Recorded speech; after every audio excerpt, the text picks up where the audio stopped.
Hello everyone, welcome to Snubbox. I am Dhanraj. Today we have an esteemed guest with us, Dr. Azam sir. Thank you sir for coming on this podcast. Thank you for inviting. So you are one of our most awaited and most demanded guests. So especially sir first prof के बच्चों के लिए sir सभी आपसे ये पूछना चाहते हैं कि कैसे लाइक एनएट को अप्रोच करें जब क्योंकि सर कोई भी बच्चा नया आता है एक पास सिलेबस को देखता है एनएट की इतनी बड़ी सिलेबस है सो एक कन्फ्यूज़न होती है कैसे अप्रोच करे कैसे स्टार्ट करे सर अगर आप इसको कुछ बताएं तो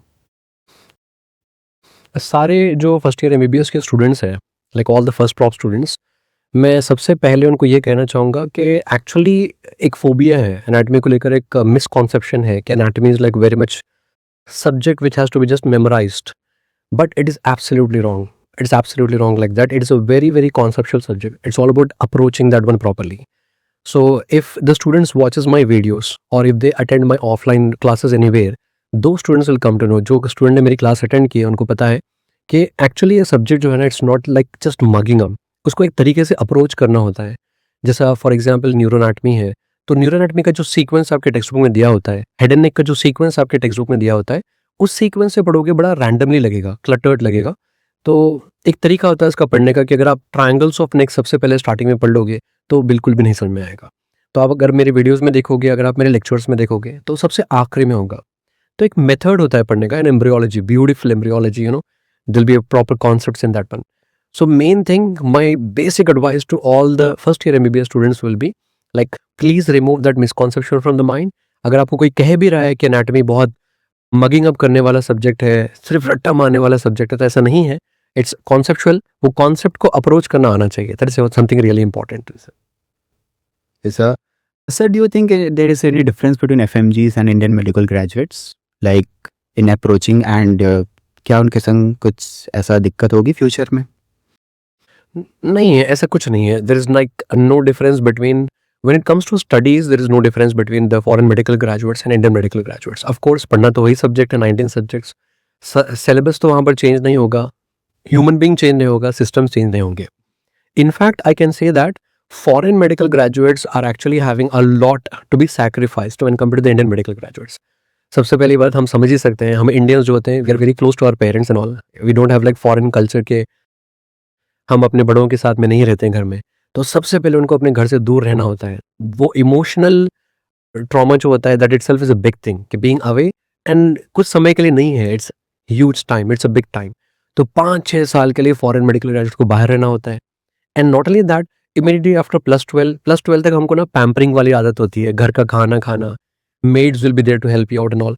वहाँ पर उनको सब कुछ अपने हिसाब से करना पड़ता है. They have to do their like clothing, they have to get their food cooked and all those things. फिर उसके साथ में स्टडीज़ करना होता है. Along with that extreme weather conditions है बहुत सारे कंट्रीज़ में. अगर आप देखो, if you go to Russia and all, very cold conditions वहाँ पर है, स्नोफॉल वगैरह होती है. Even I have been to like some of the medical college in China, जिलिन वगैरह में, जहाँ पर -35 -38 तक टेम्परेचर जाता है. तो आई हैव बीन देयर. तो ऐसे कंडीशंस में रहकर उनको बढ़ना है. तो अगर आप देखोगे इंडियन मेडिकल ग्रेजुएट्स और फॉरेन मेडिकल ग्रेजुएट्स में स्टडीज़ के मामले में कोई फ़र्क नहीं है. Of course they have to study, both of them have to study the same subjects only. In fact foreign medical graduates का एक एडिशनल एग्जाम भी होता है आकर लिखने के लिए, MCI स्क्रीनिंग एग्जाम होता है, FMG एग्जाम होता है. तो in that terms I think they are actually having a lot to do in their life when compared to the Indian medical graduates. Sir आपको क्या लगता है लाइक अगर फर्स्ट ईयर में भी क्लासेस कर रहे हैं तो अलॉन्ग विथ नोट्स बनाने चाहिए या फिर लाइक प्रिंटेड नोट्स लेना चाहिए किसी को? क्योंकि सर स्टूडेंट्स बहुत ही लाइक अपना टाइम इस चीज़ में या फिर बहुत कंफ्यूज रहते हैं कि बनाना चाहिए या नहीं चाहिए. तो आपका क्या इसमें सजेशन रहेगा सर? ये एक्चुअली आपने सही सवाल पूछा. आई थिंक आपके चैनल के थ्रू अगर जितने मैक्सिमम स्टूडेंट्स को इसका जवाब पहुंचे वो बहुत अच्छा होगा. क्योंकि बहुत सारे स्टूडेंट्स ये समझ रहे हैं कि अगर आप प्रिंट आउट ले लोगे या फिर अगर आप इसका जीरोक्स कॉपी वगैरह ले लोगे तो टाइम बच जाएगा. It's not about time. When you are learning, you have to learn with all your senses. कहते हैं कि जब आप सीखते हो ना, तो सीखते हो तो सारे सेंसेस से सीखना चाहिए. आप उसको ड्रॉ करना चाहिए डायग्राम को, ताकि आप उसको फील कर सकें. आपको देखना चाहिए, आपको सुनना चाहिए, महसूस करना चाहिए, जिसको हम कहते हैं ना वो.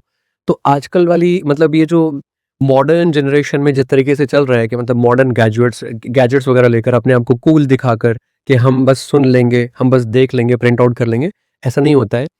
जो पढ़ाई करने का जो पहले से तरीका था, that is an effective way.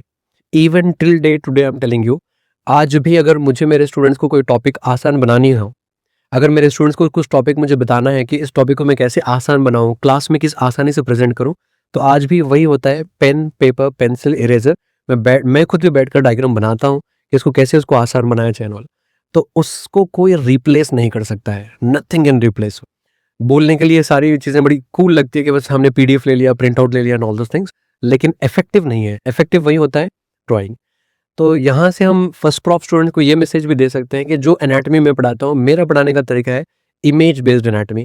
अगर आप इमेज बेस्ड देखोगे, एनाटॉमी में इमेजेस अगर आप ड्रॉ करोगे, उसी से आप इजीली आपके प्रॉफ एग्जाम में आंसर लिख सकते हो।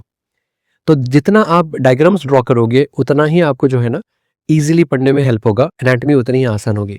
तो I totally decline that method के प्रिंट आउट ले लेंगे, पढ़ लेंगे, ऐसा नहीं होता है सर। पढ़ना हमेशा वैसे ही है, you have to study with all your senses, जिसे हम कहते हैं वो इफेक्टिव होता है। सर आप तो ऑनलाइन पढ़ाते हैं, लाइक हज़ारों बच्चे आपको देख रहे हैं, इनफैक्ट लाखों बच्चे आपको देख रहे हैं। डू यू थिंक कि आप फील लाइक आप मिस करते हैं बच्चों का एक ऑफलाइन टच, लाइक डीएच में स्पेशली आप मिस करते हैं या? No, I think I don't miss because I'm balancing both the things. I'm teaching in the online platform also, as well as I'll be teaching in the offline platform also. So I'm teaching in the offline platform throughout India also.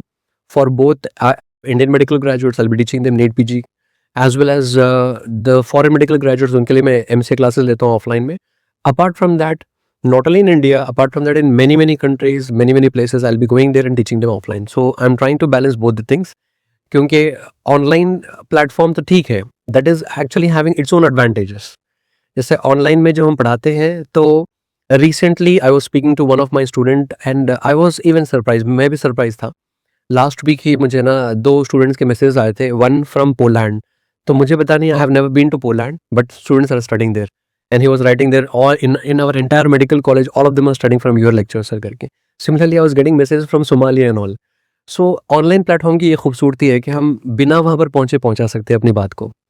तो that is something really good in online, and offline that is always my favourite because I love to like interact with the students and all. तो that is a good thing, I am trying to maintain the balance between them. ये sir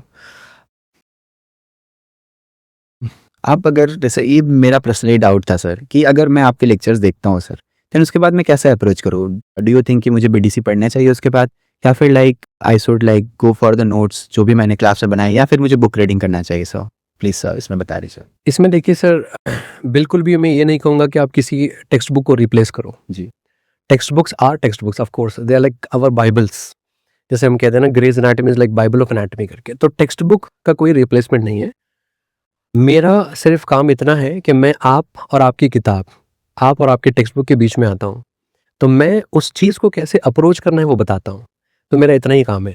तो मैं चाहूँगा कि अगर आप sequentially देखोगे, तो मैं चाहूँगा कि आप पहले मेरा लेक्चर देखो, और लेक्चर देखने के बाद में आपको समझ आएगा कि उस टॉपिक को कहाँ से शुरू करना चाहिए, कैसे अप्रोच करना चाहिए, फिर उस टॉपिक का फ्लो कैसे होना चाहिए, किसके बाद क्या पढ़े। और ये एक बार अगर आपको आइडिया मिल जाए, तो of course I would advice कि make a habit of reading text books. तो एक बार एक फैकल्टी से अगर आप पढ़ लेते हो, तो आपको महसूस हो जाता है, पता चल जाता है कि इस टॉपिक को कहाँ से शुरू करना चाहिए, कैसे अप्रोच करना चाहिए, या फिर कैसे आसान बनाना चाहिए।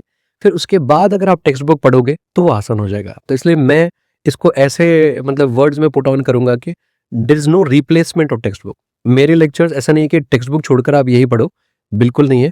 बस मैं इतना कह सकता हूँ, आप और आपकी किताब दोनों के दरमियान में मैं आता हूँ, ताकि आपको किताब आसान हो जाए। सर अगर आपसे मैं पूछना चाहूँ तो कैसे लाइक बैलेंस कैसे बनाया जाए, लाइक एनएट फिजियो बायोकेम में अगर आप लाइक लेक्चर्स होती हैं, फिर लाइक क्लासेस होती हैं, फिर सर हम रूम पे आते हैं, तो कैसे बैलेंस बनाए लाइक तीनों सब्जेक्ट के बीच में, कि हम तीनों में अच्छा परफॉर्म कर पाए? सर अगर आप कुछ एडवाइस देना चाहें सर।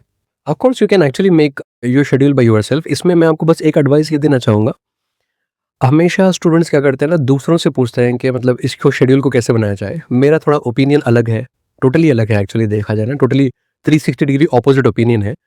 मेरा मानना हमेशा ये है कि आपको ना अपने स्ट्रेंथ और अपनी वीकनेसेस पता होने चाहिए।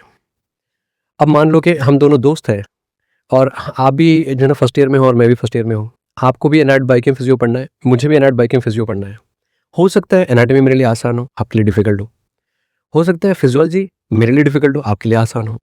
तो every human being has differences, कि मेरे अपने स्ट्रेंथ्स और वीकनेसेस होते हैं, आपके स्ट्रेंथ और वीकनेस होते हैं। तो इस बात में ना मेरा ओपिनियन ये बड़ा क्लियर है कि इंसान को, हर किसी स्टूडेंट को ना ये ओपिनियन दूसरों से नहीं पूछना चाहिए. You should sit all alone and you should decide out of 3 subject which is like difficult subject for you. और उसमें से आपको क्या करना चाहिए, whichever is more difficult subject you should work out more on that one. You should always come out of the comfortable zone and study the difficult subject first. उमूमन क्या होता है, इंसानी फितरत ये होती है, जो हमको अच्छा लगता है ना, फॉर एग्जाम्पल मुझे अच्छा लगता है एनाटॉमी बड़ा ईजी है, तो मैं रोजाना सुबह उठता हूँ, एनाटॉमी खोलता हूँ, 1-2 टॉपिक पढ़ता हूँ और अपने आप को पागल बनाता हूँ कि हाँ मैंने आज पढ़ाई की है, हालांकि मैंने कुछ पढ़ाई नहीं की है. तो वही चीज़ जो मेरे लिए आसान है उसी को पढ़कर मैं खुश हो रहा हूँ कि आज पढ़ाई हो गई है. तो हमेशा always start with a difficult subject. तो डिफिकल्ट भी आसान हो जाएगा, जो आसान है वो तो आसान ही रहेगा. तो इसीलिए in this kind of things never ask any others opinion. You should always have clarity on your strengths and your weaknesses. अपनी स्ट्रेंथ और वीकनेस आपको पता होनी चाहिए और उसी के ऊपर आपको वर्कआउट करना चाहिए हमेशा ज़िंदगी में. One more last question sir. Sir अगर कोई बच्चा like second year and third year में हो या फोर्थ ईयर में हो, तो क्या लाइक अगर वो नीट पीसीएस का प्रिपरेशन स्टार्ट कर रहा हो, डू यू थिंक उसे एनआईटी लाइक उस ड्यूरेशन में पढ़ना चाहिए या फिर इंटर्नशिप में उसे देखना चाहिए? अगर वो एनआईटी में इतना स्ट्रांग नहीं है फर्स्ट ईयर में सर, तो क्या करना चाहिए सर?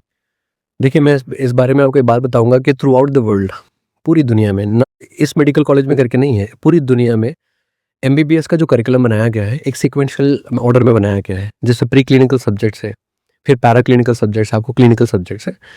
हमेशा ऐसा क्यों बनाया गया ऑर्डर? इतने सारे मेडिकल कॉलेज में इतने बड़े बड़े लोग हैं, इतने बड़े बड़े स्कॉलर्स हैं, ऐसा क्यों बनाया गया है? क्योंकि अगर आप उस सीक्वेंस में सब्जेक्ट्स को पढ़ोगे तभी वो आगे वाले सब्जेक्ट समझ आएंगे. आप सर्जरी, रेडियोलॉजी, ऑर्थोपेडिक्स नहीं समझ सकते हो जब तक आपकी एनाटॉमी क्लियर नहीं होगी. आपकी जब तक फिजियो पैथो फार्मा क्लियर नहीं है, आप मेडिसिन नहीं समझ सकते हो. तो इसीलिए अगर आप सेकेंड ईयर में हो, थर्ड ईयर में हो, फोर्थ ईयर में हो, what ever it might be, always start from your basic subjects. अगर ये क्लियर है तो ऑब्वियसली आगे भी चीज़ें आसान होती जाएगी.